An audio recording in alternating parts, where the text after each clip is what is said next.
Kita omon-omon lagi soal masalah lama, pola baru orang lama, gaya baru orang baru, mental lama, negara baru, pemerintahan kacau. Ada yang ngaku paling nasionalis, paling berjasa, paling Indonesia, paling ini dan itu, tapi ketimpangan makin tajam, kemiskinan makin tinggi, pengangguran makin banyak, kebohongan makin menggunung, dan belum ada obat yang menjamin kesembuhan sampai sekarang. Nah, kita ada dalam sistem dan budaya yang kita bikin dan kehendaki sendiri, dan kali ini fondasi sistem dan budaya itu justru banyak keluar dari fondasi awal, yakni Pancasila. Oke saudara, kita tertawa dari dalam aja, biar saja luka bertambah dan bikin nambah materi lucu. Ya biar kita nggak terlalu kecewa atas apa yang ada. Mari kita soroti otonomi daerah yang setengah-setengah alias nggak full, lantaran itu dan ini. Orang timur bilang, sini kita kasih tahu dia data-data biar kita ngana ngoni. Beta, ose, kamu orang, aku, anda, kamu, lo gue, ada gambaran terkait beberapa kelucuan yang kita buat sendiri.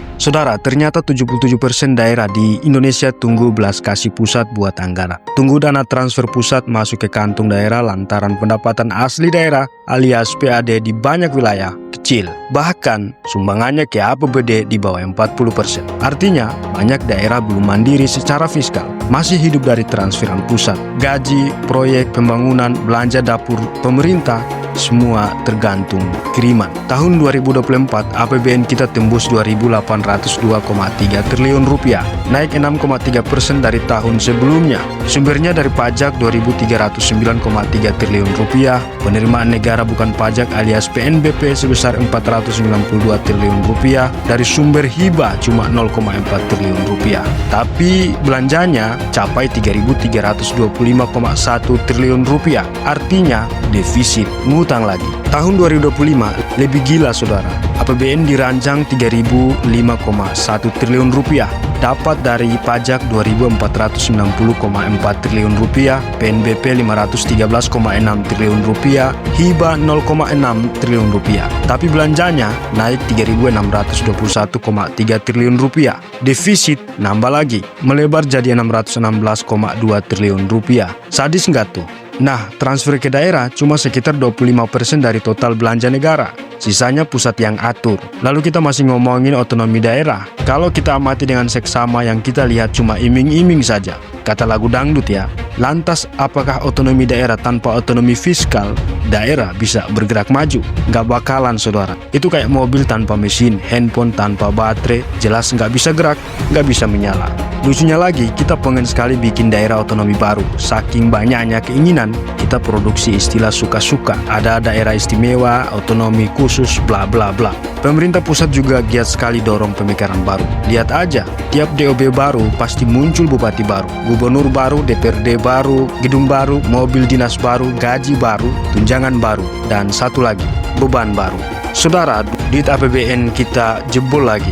Yang lebih lucu, banyak DOB itu nggak punya potensi ekonomi memadai. Banyak yang 100% hidup dari dana alokasi umum dan dana alokasi khusus, no PAD. Bukannya fokus gali potensi, tarik investasi, buka lapangan kerja, malah ngemis ke pusat tiap tahun. Coba tengok Sulawesi Tenggara dan Maluku Utara, kaya sumber daya alam, tambang di mana-mana, tapi angka kemiskinan masih tinggi, pengangguran banyak, PAD rendah, gantung sama pusat. Sudah begitu dana bagi hasil alias DBH sedikit sekali. Pemerintah pusat dan swasta untung besar, sementara tambang-tambang malah kasih rusak lingkungan, hutan dibabat, sungai tercemar, rakyat miskin.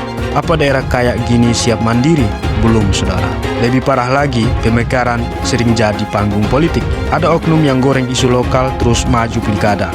Tujuannya bukan bangun daerah, tapi bangun dinasti. Lihat, semua jadi proyek kekuasaan, bukan proyek pembangunan sejati. Dan pusat pun tetap pegang kendali lewat dana alokasi umum, dana alokasi khusus, dan dana bagi hasil. Makin banyak DOB, makin banyak saluran uang yang bisa dikontrol pusat. Daerah induk pun jadi korban, harusnya kuat, malah makin lemah. Belum siap berdiri sendiri, tapi sudah dipecah dua. Belum lagi korupsi, kolusi, dan nepotisme. Dana daerah disunat elit lokal, proyek fiktif, markup, seremonial doang. Anggaran digerogoti, rakyat tetap miskin, yang kaya ya elitnya.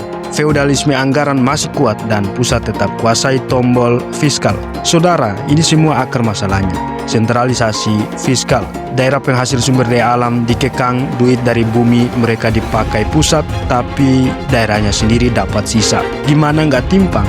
evaluasi fiskal lemah, perencanaan amburadul, ketimpangan makin lebar. Solusinya harusnya bukan nambah DOB, tapi reformasi besar-besaran semua lini pembangunan. Ubah formula dana alokasi umum, dana alokasi khusus, bikin adil, realistis. Naikkan DBH minimal 50% buat daerah penghasil sumber daya alam. Kasih mereka ruang gali potensi lokal biar nggak terus berharap belah kasih pemerintah pusat. Jangan cuma omong kemandirian, kasih toolsnya, kasih fiskal space, arahkan investasi ke sektor real, kembangkan hilirisasi, bangun sumber daya manusia, baru bisa mandiri, baru bisa sejahtera. Sekarang saya tanya ke Anda semua, masih percaya pemekaran dan sentralisasi fiskal adalah jalan keluar ketimpangan, atau kita terus melegitimasi drama politik anggaran?